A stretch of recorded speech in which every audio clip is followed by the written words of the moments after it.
Hello friends, स्वागत है आपका मेरे इस न्यू वीडियो में। मैं आज आपको रिजर्व बैंक ऑफ इंडिया के अंडर जो न्यू वैकेंसीज आई हैं उसके बारे में इंफॉर्मेशन दूंगी।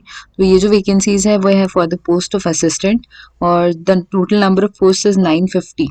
ओके। और इसके लिए आपको अप्लाई करना है www.rbi.org.in पर। ओके। और आपको मैं बताती हूँ कि इसका जो एप्लीकेशन है वो स्टार्ट हुआ है ऑन 17th of Feb 2022 और आप ये फॉर्म फिल कर सकते हो till 8th of March 2022। Okay. And payment of fees की भी डेट सेम है 17th of Feb से लेके 8th of March तक। और जो इसका एग्जाम होगा वो दो फेजेस में होगा। The first one is preliminary and the second one is mains. Okay. And the second one जो फर्स्ट वाली है वो होगी March 26-27 2022 को। और जो टेंटेटिव डेट है मेंस की वो है मई 2022। ओके। ये डेट डिफर कर सकती है।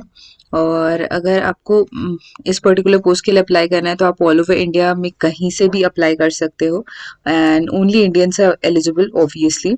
और इसका जो एप्लीकेशन है उसके लिए जो प्लेस वैकेंसीज है वो अलग अलग स्टेट में है, अलग अलग सिटी में है। उसके अकॉर्डिंग मैं आपको दिखा देती हूँ। यहाँ पे आप पर्टिकुलर एक ऑफिस में अप्लाई कर सकते हो इनमें से किसी भी स्टेट के। जैसे अहमदाबाद है, बैंगलोर है, भुवनेश्वर, चंडीगढ़, यहाँ पे अलग अलग है। आप अपने अकॉर्डिंग, अपनी कन्वीनियंस के अकॉर्डिंग जो आपको लगे उसमें आप अप्लाई कीजिएगा। इसमें कास्ट के अकॉर्डिंग अलग अलग दिया हुआ है उन्होंने और इसमें आपको अप्लाई करना है। आगे मैं आपको बताती हूँ इसके लिए जो एलिजिबिलिटी क्राइटेरिया है वो क्या क्या है।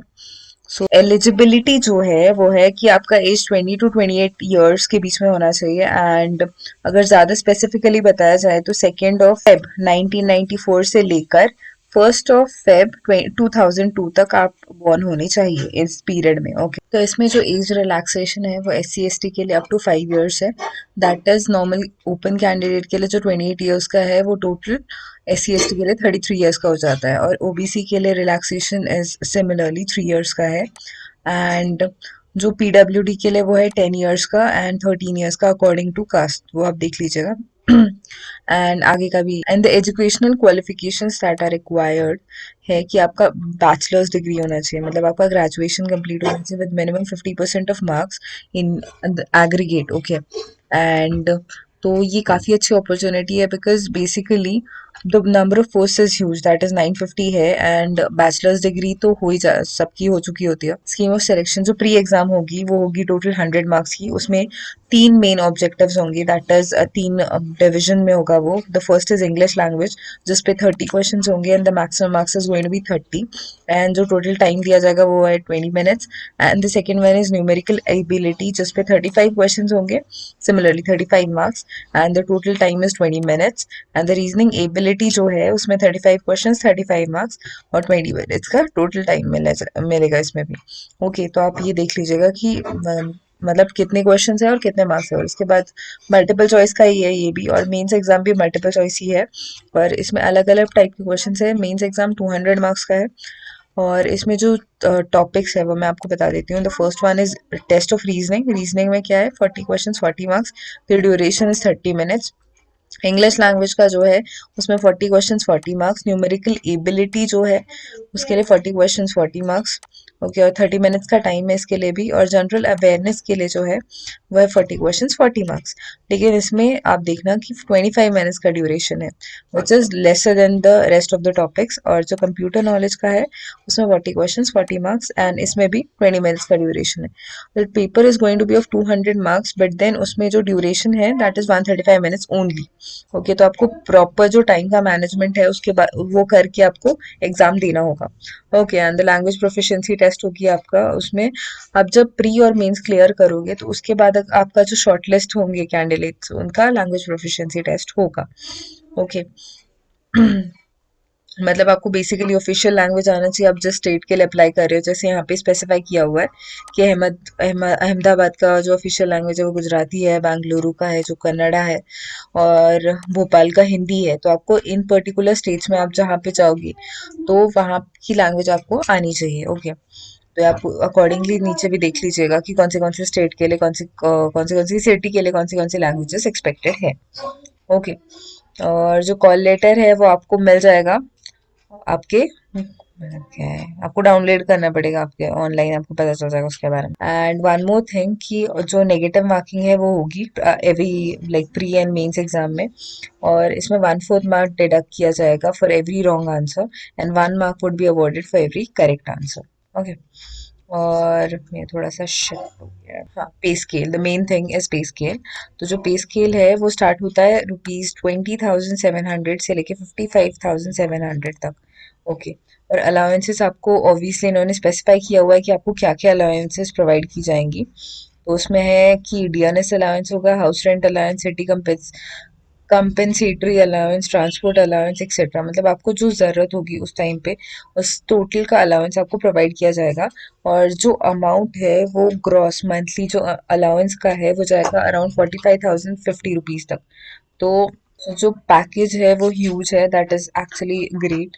अगर आप बैंक में अप्लाई करोगे तो आपको सेफ्टी भी होगा, और हाँ, the amount of workload which is going to be outside उसके कंपैरिजन में काफ़ी कम होगा। ओके, और आपके एग्जामिनेशन सेंटर्स भी उन्होंने स्पेसिफाई किया हुआ है कि प्री के लिए कौन से होंगे और मेंस के लिए कौन से होंगे। तो आपका जो स्टेट है उसके अकॉर्डिंग आप अप्लाई कर दीजिएगा कि आपके लिए कौन सा examination centre would be closer, और मेन सेंटर भी उसके अकॉर्डिंग आपको सेलेक्ट करना पड़ेगा फॉर द एप्लीकेशन। ओके, आपको अप्लाई कैसे करना है, तो यहाँ पे मैंने आपको पहले ही बताया था कि वेबसाइट क्या क्या है और उसके जो डॉक्यूमेंट्स है वो भी। तो उसके लिए फीस जो है वो है नॉन रिफंडेबल ऑब्वियसली। तो SC ST और PWD के लिए और एक्स सर्विसमैन के लिए जो 50 रुपीज़ का चार्ज है, एंड OBC जनरल EWS के लिए 450 रुपीज़ का चार्ज है, जो एग्जामिनेशन और इंटरमिशन चार्जेस है। और SC ST के लिए एग्जामिनेशन चार्जेस नहीं होंगे। ओके, एंड ऑनलाइन आपको फीस पे करना है। बाकी आपको जो भी डॉक्यूमेंट्स एक्सपेक्टेड है उनका साइज और डायमेंशन यहाँ पे स्पेसिफाई किया हुआ है। जैसे मैं आपको बता देती हूँ कि फोटोग्राफ का एक्सपेक्टेड है कि यहाँ पे आपको फोटोग्राफ एक क्लियर पिक्चर लेना है, सैनिट है आपका जो प्रेजेंट है, मतलब पुराना फोटो भी नहीं होना चाहिए। और उसका जो डायमेंशन है वो इन्होंने स्पेसिफाई किया हुआ है कि 200 to 230 पिक्सल्स में होना चाहिए, और फाइल की साइज जो है वो 20 to 50 KB में होनी चाहिए।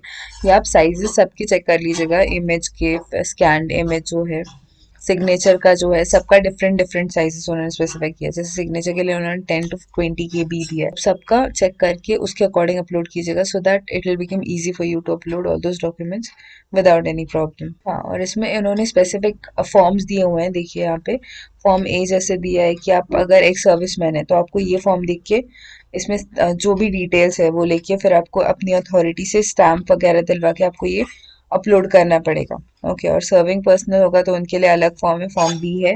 Then form C is for undertaking arm forces, मतलब आर्मी के होंगे तो उनके लिए अलग अलग फॉर्म्स है, जैसे यहाँ पे उन्होंने दिया हुआ है, income and asset certificate produced by EWS। तो अगर आप EWS कैटेगरी को बिलोंग करते हो तो आपको ये फॉर्म भरना पड़ेगा। तो आपको आपकी कैटेगरी के अकॉर्डिंग यहाँ पे स्पेसिफिक फॉर्म्स दिए हुए हैं, आपको ये फिल करके अपलोड करके आपकी जो अथॉरिटी है उन्हें स्पेसिफाई करके ये अपलोड करने पड़ेंगे। ओके, और यहाँ पे डिक्लेरेशन है वो सबको भरना पड़ेगा कॉल लेटर के साथ। ओके, इसमें जो नंबर ऑफ पोस्ट है वो काफ़ी अच्छा है, दैट इज़ 950 पोस्ट है। और इसमें सिंस इट्स अ बैंक का जॉब, सो फैसिलिटीज़ भी काफ़ी अच्छी मिलेंगी, and the duration of job is also going to be less because यहाँ पे सैटरडेज ऑफ होता है, फिर सेकेंड सैटरडे, हाँ, second Saturday fourth Saturday off होता है। And the amount of facilities which you are going to get is definitely going to be much better than any private bank और any other job you are going to apply to. Okay, so आप apply कीजिएगा इस particular job के लिए, and if you find this particular video useful, make sure you like share and subscribe to my channel. Thank you so much.